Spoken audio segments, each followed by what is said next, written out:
မြန်မာပရိသတ်တွေကိုလက်မှတ်အခက်အမဲ့ဝေပေးနေတဲ့ Fairtex Gym ပိုင်ရှင်ကျော်စွာဝင်းလင်းကျင့်နေတဲ့ Fairtex Gym ပိုင်ရှင်ကဒီည One Friday Fight 139ပွဲမှာ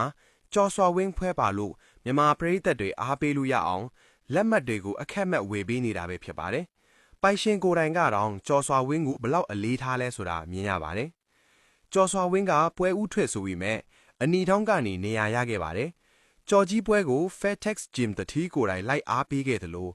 Y2K ကလည်းကရင်ယူရဝစ်စုံနဲ့အကူလူလိုက်လုပ်ပေးခဲ့ပါတယ်။ပရိသတ်တွေကတော့တကွင်းလုံးကိုကြော်ကြီးနဲ့မိုးလုံးပြီလင်အောင်အားပေးနေခဲ့တာထင်ပါတယ်။ကျော်စွာဝင်းပါဝါကတော့တကယ်ကိုကြောက်စရာကြီးပါပဲ။ပွဲပြီးမှကြော်ကြီးကမူဂါစီတိုကိုလေးစားတဲ့အနေနဲ့ကြော့ခဲ့ပါတယ်။ကြော်ကြီးရဲ့အားသာချက်ကတော့တကယ်ကိုပါဝါကြီးလွန်းတာပါ။နောက်ဆုံးအချိန်မှာညာလက်သီးနဲ့ပြေးထိုးတာကကြောက်ဖို့တောင်ကောက်ပါတယ်။